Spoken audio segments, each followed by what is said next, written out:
Beredarnya t-shirt seperti itu bukan tanpa alasan. Menurut Erwin, bisa jadi dipicu sikap Edi Brokoli yang terlalu vulgar dalam menunjukkan sikap. Karena Bandung sempat dikecewain gara-gara salah satu anak Bandung memakai baju Fuck Salon Seven gitu kan. Dan si orang itu ngomong bahwa di Bandung banyak kaos itu padahal nggak ada. Ternyata dia bikin sendiri. Nah kondisinya kalau misalkan ke sana ya apa namanya.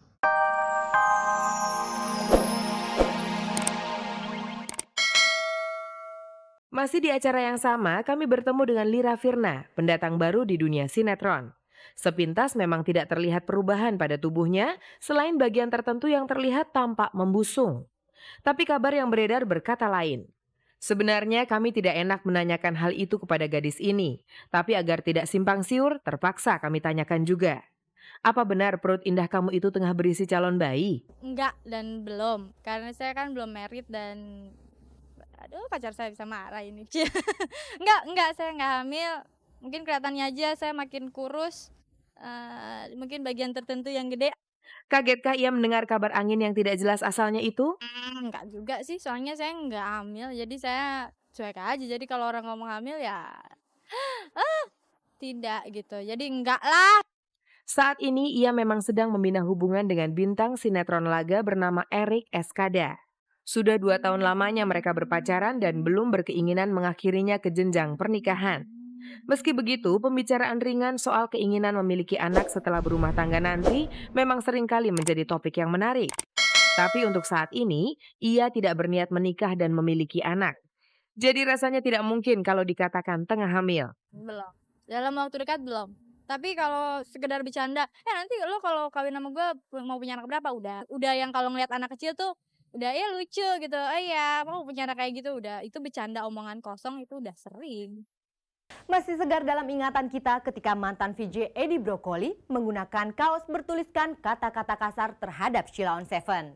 Lalu bagaimana jika sekarang Tio Pakusadewo dan Erwin Dr. PM memberi giliran untuk menerima hal tersebut? Mari kita simak kabarnya. Kebebasan si kribo Edi Brokoli berekspresi menimbulkan banyak reaksi. Gara-gara memakai t-shirt ini, namanya dicoret sebagai salah satu VJ MTV. Tidak hanya itu, caranya mengungkapkan pendapat pun ditiru oleh sebagian selebritis yang menggunakan baju serupa. Bedanya, lontaran ketidaksukaan yang mereka pampang di baju itu kini ditujukan untuk Edi Brokoli. Lihat saja jaket yang dikenakan Tio Pakusadewo saat ulang tahun sebuah infotainment beberapa waktu yang lalu. Wah, mantan vokalis Harapan Jaya ini sepertinya sedang tersabet bumerang yang dilemparkannya sendiri. Di Brokoli cikal bakalnya apa tuh Fuck Salon Seven? Gitu, itu aja.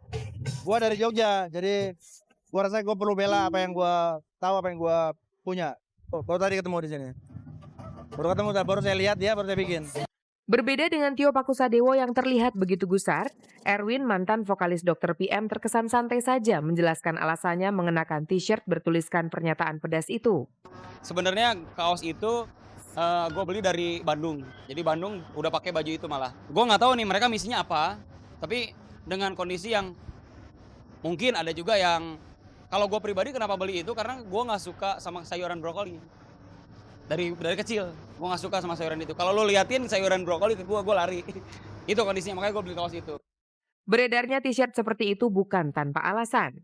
Menurut Erwin, bisa jadi dipicu sikap Edi Brokoli yang terlalu vulgar dalam menunjukkan sikap. Karena Bandung sempat dikecewain gara-gara salah satu anak Bandung memakai baju Fuck Salon Seven gitu kan. Dan si orang itu ngomong bahwa di Bandung banyak kaos itu padahal nggak ada. Ternyata dia bikin sendiri. Nah kondisinya kalau misalkan ke sana ya apa namanya itu adalah anak-anak Bandung lah seluruhan. Tapi kalau gue pribadi sih kondisinya adalah gue hanya nggak suka sayuran brokoli. Karena di sana di kaos itu ada gambaran brokoli, gue nggak bawa sih. Kalau misalkan ada tulisannya namanya mungkin atau segala macam, gue kayaknya kondisinya nggak akan beli baju itu kali ya. Karena kondisinya gue bakal ketemu terus, gue kenal sama orang tuanya soalnya. Meski mengaku tidak memiliki masalah pribadi dengan sahabatnya itu, toh pada akhirnya terlontar juga kritikan Erwin yang secara pribadi ditujukan pada Edi Brokoli. Gue hanya memberikan saran aja ke dia gitu. Memberikan peringatan aja bahwa lu tuh salah bikin seperti itu. Walaupun itu sedikit, tapi dia kondisinya di mana dulu positioningnya. Kalau positioningnya mungkin di kondisi yang rebel, underground, hardcore yang emang musiknya keras dan gak diekspos ya, itu mungkin sah-sah aja. Ternyata di Bandung juga banyak yang mau ngebales gitu. Ada kondisi juga kemarin ada gosip-gosip juga dibalas sama senior gitu dan segala macam. Lalu bagaimana reaksi Edi Brokoli menanggapi ulah rekan-rekannya itu? Seperti biasa, Edi menanggapinya dengan cuek dan santai saja. Saya kan bilang dari awal, kalau orang itu berhak pakai t-shirt, mau tulisannya apa aja terserah, bebas banget. Ini kan negara merdeka, jadi ya silakan aja, jadi nggak apa-apa. Soal t-shirt bertuliskan Brokoli Sak yang beredar di Bandung, ia mengaku sudah melihatnya. Tapi bagaimana dengan jaket yang digunakan Tio Pakusadewo? Apakah Edi juga sudah melihatnya? Saya sudah dengar, tapi saya tidak melihat sendiri si Tio di sana pakai baju itu, gitu.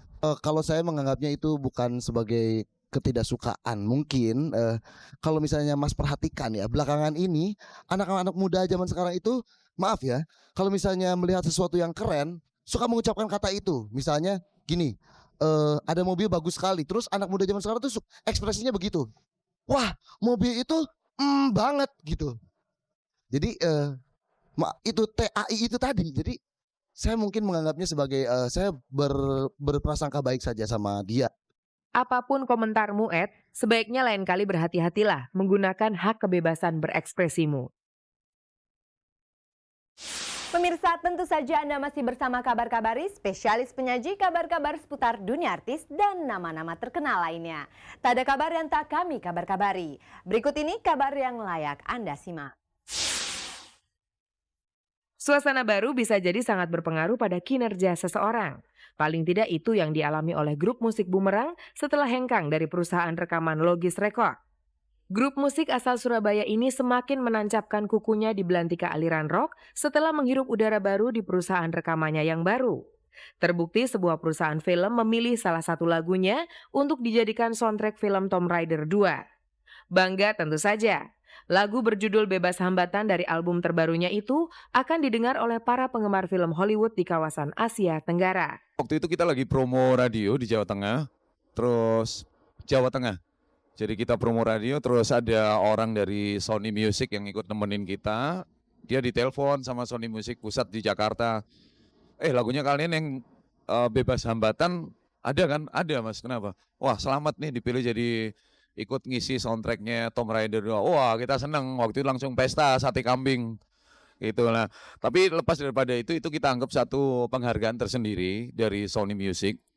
Walaupun ini mungkin keluarnya cuma lingkup Asia Tenggara ya, tapi buat kita itu juga satu prestasi. Sebelum Bumerang, hal yang sama pernah dialami grup band Padi dan Riff yang salah satu lagunya berhasil menembus mancanegara. Bagi Roy Jekonia, hal itu bisa menjadi jalan baru bagi musisi Indonesia untuk go internasional. Aku dengar memang udah dibikin dan katanya Agustus ini tayang, ya mudah-mudahan lah. Jadi paling nggak kalau di situ ada band dari Malaysia atau Filipina atau Thailand itu, ya waktu mereka baca gitu di negaranya, oh ada band yang namanya Bumerang gitu. Jadi ya lumayan lah. Otomatis band kita jadi ya, dari negara tetangga jadi tahu ada band Bumerang gitu. Nah kalau pasti ngomongin kontrak kan. Nah kalau kontrak itu kita serahkan ke manajemen. Rumah tangga yang telah dibina oleh pasangan Nurul Arifin dan Mayong Suryo Laksono selama kurang lebih 12 tahun sedang mengalami cobaan. Kabar terakhir menyebutkan bahwa perkawinan mereka diambang perceraian di tengah karir barunya dalam dunia politik yang sedang menanjak. Di tengah-tengah kesibukan Nurul Arifin mempersiapkan diri menjadi calon anggota legislatif, beredar kabar tidak sedap soal rumah tangganya. Kehidupan perkawinan Nurul Arifin dan Mayong Suryo Laksono yang sudah dijalani selama 12 tahun diisukan sedang mengalami gonjang-ganjing. Kabarnya aktivitas Nurul yang sangat padat sebagai salah satu pemicu keretakan. Entah dari mana kabar itu berasal, yang pasti keduanya masih terlihat bersama-sama dalam acara konferensi pers yang digelar Nurul beberapa waktu lalu. Nurul dan Mayong yang kami wawancarai secara terpisah pun membantahnya. Pisah rumah. Baru dengar lagi, pisah ranjang aja nggak pernah, gimana pisah rumah. Oke lah, itu kan urusan dalam rumah ya. Gini deh, Anda lihat aja sini deh kehidupan saya berikutnya gimana. Kok orang dapat keterangan itu dari mana gitu? Wah, biarin aja, kabar kok. Apa yang mau dimasalahkan? Enggak. baik-baik aja. So far so good. Kabarnya Mayong sempat keberatan dengan keputusan sang istri untuk terjun secara aktif ke kancah politik. Benar begitu? Saya memberi pertimbangan aja kok gitu. Heeh. Ya kan saya orang awam dan saya mungkin ngerti politik sejauh sebagai bacaan, sejauh sebagai ilmu pengetahuan, sejauh sebagai ya wawasan gitu kan. Tapi kan ya saya dibesarkan dalam cara berpikir yang tidak berpolitik kan gitu. Dan tidak ada keberpihakan, apalagi dunia kerja kita semua kan tidak memungkinkan untuk sangat pro ke satu partai kan, kita harus netral gitu.